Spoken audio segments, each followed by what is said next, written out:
बोली श्री सद्गुरु। कहने के लिए लोकाचारी में हम आप कहने के लिए कह देते हैं मन चंगा तो कठौती में गंगा। लेकिन ये बात कब से प्रसिद्ध हुआ है? जब से रविदास जी महाराज अपने मैले कुचेले खून भरा हुआ जिसमें चांद धोते थे गंदा कठौत से वह स्वर्णमय कंगन निकाल करके दिए। प्रसिद्ध है, बहुत बार सुने होंगे। रविदास जी महाराज, एक ब्राह्मण था, वह जा रहे थे गंगा स्नान करने के लिए। तो रविदास जैसे कहते हैं कि रविदास चलो गंगा स्नान करने के लिए जा रहे हैं, ये कहते हैं हमको फुर्सत नहीं है। हम आप संसारिक लोग यही सोचते होंगे कि रविदास जी महाराज को जूता सीने से फुर्सत नहीं है, यही सोचते होंगे। सिद्धार्थ घर गृहस्थी में थे, बाल बच्चेदार थे, इसलिए उनको वहां जाने के लिए फुर्सत नहीं था, गंगा स्नान करने के लिए फुर्सत नहीं था। बल्कि अगर ऐसा हम समझ रहे हैं तो शायद ज्ञान की कमी है। उनको सुमरन ध्यान से फुर्सत नहीं था, फालतू बात करने से फुर्सत नहीं था, तीर्थ यात्रा करने के लिए फुर्सत नहीं था। अब विचार कीजिए। लेकिन उनके भीतर में, उनका भीतर तो बिल्कुल साफ सुथरा था। उनके हृदय में ही गंगा विराजमान थे, तो कहां जाते? वहां बाहरी गंगा में गंग जमुन सरस्वती संगम पर संध्या करुणी भाई, वो अपने भीतरे में गंगा जमुना के बीच में सरस्वती में डुबकी लगाते थे। क्या जरूरत है इधर उधर घूमना फिरना? मतलब सुमरन ध्यान में इतने वे मस्त रहते थे, उनको तीर्थ यात्रा करने की भी कोई आवश्यकता नहीं बुझाया। इसलिए बोले हमको फुर्सत नहीं है, आपको जाना है तो जाइए। बोले कि हाँ हम जा रहे हैं। तो तुम्हारे तुमसे कोई तुम संदेश भी कुछ दोगे? बोले कि हाँ, मेरे तरफ से 5 सुपारी गंगा मैया को अर्पित कर दीजिएगा। ले लिए ब्राह्मण, सोचा नीच जाती है कैसे छुएंगे, तो खूंट पर बांध लिए गए। गंगा स्नान करके याद आता है कि रविदास दिए थे 5 सुपारी, वो तो गंगा मैया को नहीं दिए, तो स्नान कर लिए थे, अपना छुए नहीं। हुंडी खोल करके जैसे गिराते हैं तो गंगा मैया हाथ ऊपर करके बढ़ा करके वह 5 सुपारी ले लेती है, और नीचे हाथ करके उसके बाद नीचे से जो हाथ निकालती है तो स्वर्णमय कंगन, दिव्य कंगन, बड़ा ही चमकता हुआ कंगन दे दिए। ले लिया ब्राह्मण, लोभ हो गया। इतना सुंदर कंगन रविदास को इसके लायक नहीं है। देखिए, लायक थे वही, जबकि उसी के लिए दिए न, ये इसके लायक नहीं है। ब्राह्मण हम हैं, ब्राह्मणी पहनेगी, लोग देखेंगे, खुश होंगे, लेकर के चले गए। रास्ता काट दिए, चले गए घर। ब्राह्मणी को दिए, ब्राह्मणी बड़ा खुश होती है, गई पहन करके राजा के यहाँ। रानी देखती है इतना सुंदर कंगन, स्वर्णमय कंगन, दिव्य कंगन, और वह भी ब्राह्मणी जो मेरी प्रजा है। राजा से शिकायत करते हैं। राजा कहते ब्राह्मण को दो, वो कंगन निकाल करके दे दिए। वह रानी गई इस पड़ोसन में घूमने के लिए। कोई प्रजा कह देती है कि रानी एक हाथ में इतना सुंदर कंगन, एक हाथ खा लिए, अच्छा नहीं लगता। दोनों हाथ में ऐसा स्वर्णमय कंगन होता कितना सुंदर लगता है। राजा से शिकायत की, राजा बुलाए हुए ब्राह्मण को। ब्राह्मण से कहते हैं कि हमको इसका जोड़ा चाहिए। ब्राह्मण के हाथ में तो बात थी नहीं, वो तो रविदास जी दिए थे उसको निमंत्रण के रूप में, तो गंगा मैया दी थी। अब सोचती अब क्या करें। अब वे चले गए रविदास के पास, हाथ जोड़ करके कहते हैं कि ऐसी बात, पूरा घटना से अवगत कराते हैं। कहते हैं कि ऐसी बात है, आपका निमंत्रण जैसे मैं गंगा मैया को दिया, गंगा मैया स्वर्णमय कंगन दी, हमको लोभ हो गया, सारा घटना बताए। इसके बाद कहते हैं कि देखिए हमारे प्राण पर अब पड़ गया है, अगर मैं इसका जोड़ा नहीं दूंगा तो राजा साहब हमको फांसी दे देंगे, इसलिए मेरी प्राण की रक्षा कीजिए। बहुत प्रार्थना करने लगे, आंख से आंसू बहाने लगे। अंत में रविदास महाराज को दया आ जाती है, वही कठोत में हाथ देते हैं, मन चंगा तो कठोती में गंगा। कि मन चंगा कैसे होता है? प्रवचन करने से। रविदास जी महाराज प्रवचन खूब लंबा चौड़ा दे रहे थे, इसलिए मन चंगा हो गया। चंगा मतलब होता है पवित्र, साफ सुथरा, बिल्कुल गंदगी हट जाना। लेकिन ये कैसे गंदगी हटेगा? तो रविदास जी महाराज वही एकांत में सुमिरन ध्यान करते थे। इसलिए कहते हैं, हाँ, साधो सुमिरन भजन करो, साधो सुमिरन भजन करो, मन मह दुविधा आनहु नाही, मन मह दुविधा आनहु नाही, सहज ही ध्यान धरो, सहज ही ध्यान धरो, साधो सुमिरन भजन करो। बोलिए श्री सद्गुरु। अब यहाँ पर हम लोग सोचते होंगे, विचार करते होंगे कि कहते हैं कि साधु सुमिरन भजन करो। साधु से कहते हैं कि सुमिरन भजन करो, हम गृहस्थ लोग से तो नहीं कहते हैं। यहाँ साधु से मतलब वेशभूषा से नहीं है, साधु से मतलब है कि साधना करते हैं, ध्यान करते हैं, अपने मन को अंतर्मुख की तरफ ले जाते हैं, अंतर्मुखी होते हैं, भीतर में खोजने का कोशिश करते हैं, अंतर्मार्गी बनते हैं। ऐसे को कहते हैं साधो सुमिरन भजन करो, मन मह दुविधा आनहु नाही। मन में दुविधा होता है, करें कि नहीं करें, ध्यान करें कि नहीं करें, सत्संग करें कि नहीं करें। और जब मन होगा, मन कहेगा कि ध्यान करें कि नहीं करें, एक वो बेमान मन कहेगा नहीं है, करते नहीं, या कुछ देर के बाद करते हैं, टालते हैं समय को। जब आपको ध्यान का समय आ जाता है तब मन टालता है कि अच्छा ध्यान तो करवे करेंगे, पहले ये काम कर लेते हैं, हाँ ये काम कर लेते हैं, उसके बाद ध्यान करेंगे। और जैसे वो अपना मन फंसे, मन आपका ध्यान से उछट गया, समय आपका वह बीत गया, फिर मन कहता अच्छा ई बार में घुस गया, उसके बाद तो फिर दोबारा तो करवे करेंगे। जैसे भिनसर में नींद टूटती है, भिनसर में सबकी नींद टूटती है, तो नींद जब टूटती है तब हाँ सोचते हैं कि ध्यान करना चाहिए, तो मन कहता है अभी तो देखते थोड़ा रात है, थोड़ा सा एक झोंक ले लेते हैं। हाँ जैसे एक झोंक लिए, आंख बंद किए, डब्बा गायब हुआ, फिर आंख खोलते हैं, सवेरा हो गया, ओह अब तो झाड़ू बहाड़ू आदि बहुत काम है, अब तो सब काम करना है, अब अच्छा छोड़ देते हैं अभी, फिर जब स्नान करेंगे तब ध्यान करेंगे। जब स्नान करके तैयार होते हैं ध्यान करने के लिए, तो सोचते हैं ये काम कर लेते हैं, उसके बाद ध्यान करेंगे। मतलब समय मन जो है ध्यान के नाम पर बहुत बहाना बनाता है, बहुत टाल मटोल करता है।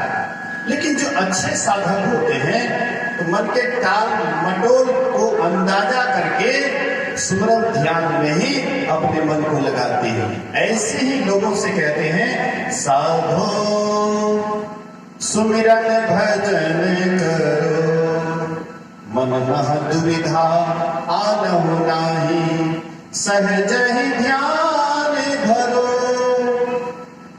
धीरज धरी संशय नहीं राखो, नाम भरोसे रहो, जग जीवन सब गुरु को भेंटो, भव जल पार करो साधो, सुमिरन भजन करो। कहते हैं मन में दुविधा को हटा दीजिए और सुमिरन ध्यान में मन को लगाइए, अंत समय में यही काम आएगा।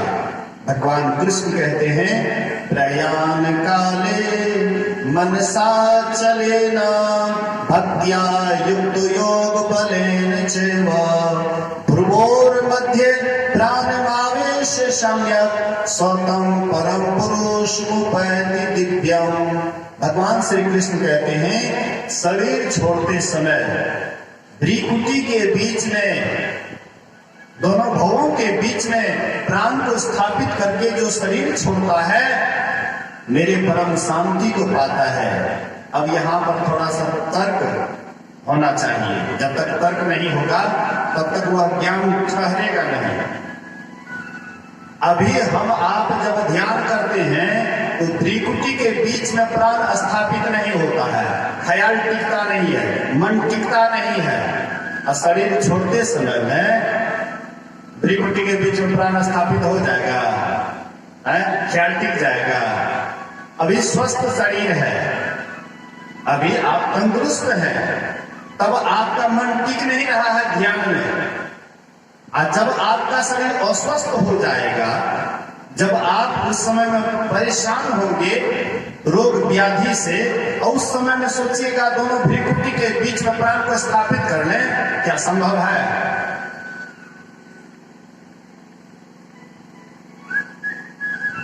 सुभाष बाबू अहाँ की तबियत खराब भेल है, बहुत जबरदस्त तबियत खराब भेल है। उस समय की याद करियो, उस समय के ख्याल करियो जब अहाँ बिल्कुल असमर्थ रहिए चले फिरे से, उस समय में अहाँ के ख्याल ऐठना टिके रहे, टिकता है। जे शुरू से अभ्यास नहीं करने चाहिए, अहेटा के नहीं कहे छी, मतलब जनरल बात कहे छी, जेकर अखनी ख्याल स्थिर नहीं भेले ध्यान के समय, और अंतिम जब यात्रा करे लगते शरीर में इतना वेदना है, इतना दुख है, उस समय में दोनों प्राण को स्थापित करते दोनों भवों के बीच में जा सकता है। हाँ, ककरा सकते से सुन लियो जी, अभी खूब अभ्यासी भए गेलै, खूब अभ्यास करे छे, जखनी मर्जी तखनी ओहिठिना प्राण के स्थापित कए लै छै, जखनी मर्जी तखनी ओहिठिना चलि जाइ छै। गुरु महाराज जी कह रहे कबीर साहब के दोहा, नदी किनारे घर किया कर्जा करी करी खाए, कर्जदार जब मांगन आवे घुसक नदी में जाए। नदी किनारे में घर बना लीजिए, कर्जा करके खाइए, कर्जा मांगने वाला जब आपके पास आएंगे घुसक नदी में जाए, नदी में घुस जाइए। कौन? कोसी नदी में है, कोसी नदी में जाकर बांध साइड में विकास करेगी बाबा, बाहर साइड में बना लेते कुटिया, ध्यान करती है बढ़िया से। हम पहले सोचिए ना, करिए ना, बोलिए श्री सर। जो भी हमारा साथी है ना, हाँ, चाहे ध्यान दोनों करते हैं लेकिन ध्यान की चर्चा करते हैं, जिसको हमसे ज्यादा स्नेह है ध्यान की चर्चा करते हैं, कर नहीं पाते हैं, मजबूरी है, लेकिन कोशिश में लगे रहते हैं। कहने का मतलब है कोसी नदी नहीं या गंगा नदी नहीं, बल्कि हमारे अंदर में ही वह नदी है। एक है गंगा और दूसरी है जमुना और बीच में है सरस्वती नदी। और वही नदी में जो अपने प्राण को स्थापित करने के लिए जानते हैं, सुषुम्ना में अपने अंदर में ठहराने के लिए जानते हैं, गुरु महाराज कहते प्राण स्पंदन बंद हो जाई, मनहु तजई चंचलाई। गंग जमुन सरस्वती संगम पर, संध्या करो नित भाई।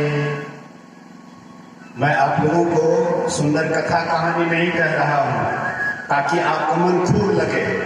गुरु महाराज जी इतने बड़े ब्रह्म ज्ञानी, और कहते मैं ज्यादा कथा कहानी नहीं जानता हूं, कभी कभी उदाहरण के लिए थोड़ा बहुत कोई कथा कहानी कह देता हूं, तो गुरु महाराज नहीं जानते थे। लेकिन जानते थे कि कथा से इनके भवचक्र का व्यथा दूर होने वाला नहीं है। बगल में है ना स्वामी जगदानंद बाबा, ये कभी कभी कहा करते हैं कि कथा से व्यथा दूर नहीं होगा। स्वामी व्यासानंद जी महाराज कभी कभी कहा करते हैं मनोरंजन से दुख भंजन नहीं होगा। जब तक आप अंतर साधना नहीं करिएगा, जब तक आप ध्यान नहीं कीजिएगा, तब तक असली ज्ञान नहीं होगा। ये जो अभी हम सुन रहे हैं, सुना रहे हैं, ये नकली ज्ञान है। पढ़ने सुनने वाला ज्ञान नकली ज्ञान है। ध्यान के द्वारा जो ज्ञान उत्पन्न होता है वही है एक नंबर का ज्ञान, वही असली ज्ञान, वही अनुभव ज्ञान। लेकिन इसके लिए हम लोग जब तक अंतर साधना नहीं करेंगे, ध्यान नहीं करेंगे, नहीं होगा। इसलिए ध्यानाभ्यास करो सब सदहि, चातक दृष्टि बनाई हो। लखत लखत छवि बिंदु प्रभु की, ज्योति मंडल सिधाई हो। राम नाम धुन सत धुन सारा, शब्द केंद्र ते आई हो। ता धुन भजत मिलो प्रभु से निज, आवागमन नसाई हो। ध्यानाभ्यास करो सब सदहि, चातक दृष्टि बनाई हो। इसलिए चातक पक्षी की भांति, जैसे चातक पक्षी स्वाति नक्षत्र में आकाश की तरफ मुंह बाए हुए रहता है, बड़े बड़े नदी तालाब का निरादर करके स्वाति नक्षत्र की बूंद को ग्रहण करती है। इसी तरह से हम आप भी संसार के हर एक बात से दिमाग को हटा करके केवल अगर ध्यान के प्रति हम आपका ख्याल रहेगा, साधना के प्रति हम आपका ख्याल रहेगा, विचार ध्यान के प्रति करेंगे, विचार साधना के तरफ करेंगे, जिधर का विचार हम आपके अंदर में चलता है, धीरे धीरे मन उसी ओर जाता है। मन को बराबर ध्यान वाला विचार कीजिएगा, मन धीरे धीरे ध्यान में लगने लगेगा। मन से बराबर संसार का विचार कीजिएगा, धीरे धीरे मन आपका संसार में ही उलझा देंगे। और संसार में तो अक्सर लोग उलझ ही जाते हैं, अक्सर फंस ही जाते हैं। लेकिन संत महात्मा कहते हैं इससे ऊपर उठो, उठने के लिए यही ध्यान है। सभी संतों ने ध्यान की बहुत बड़ी महिमा गाई है, इसलिए हम आप भी ध्यान करें। एक छोटी सी कथा सुन लीजिए, उसके बाद आरती की ओर चलेंगे। बोलिए श्री सद्गुरु। भगवान बुद्ध के समय की बात है। एक राजा भिक्षु था जो राजपाट छोड़ करके जंगल में सूखी रोटी खा करके वृक्ष के पास आराम करते थे। समय समय पर बड़ी लगन के साथ ध्यान करते थे। ध्यान करते करते उनके श्रीमुख से ऑटोमेटिक निकलने लग जाता था आहार सुख, आहार सुख, आहार सुख। जो नीचे दर्जे के भिक्षु थे उनके मन में होता था कि शायद ये राजसुख को याद करके कहता है कि आहार सुख, आहार सुख, आहार सुख। भगवान बुद्ध से शिकायत किए। भगवान बुद्ध तो सब कुछ जानने वाले थे, लेकिन फिर भी खुलासा करते हैं। भगवान बुद्ध से भिक्षुओं ने शिकायत की कि हुजूर, ये राजसुख को याद करके कहता है आहा सुख, आहा सुख, आहा सुख। भगवान बुद्ध है वह राजा भिक्षु से पूछते हैं, क्या राजन, तुम राजसुख को याद करके कहते हो आहा सुख, आहा सुख, आहा सुख? कहते हैं भंते, आप तो जानते ही हैं, मैं राजसुख को देखा। राज्य में कौन कौन सुख मिलता है, प्रत्येक सुख को हमने देखा। लेकिन अभी जो मैं सूखी रोटी खाता हूं और वृक्ष के नीचे बैठता हूं, ध्यान में इतना आनंद आता है, रहा नहीं जाता है, इसलिए मुंह से भी निकल जाता है आहा सुख, आहा सुख, आहा सुख।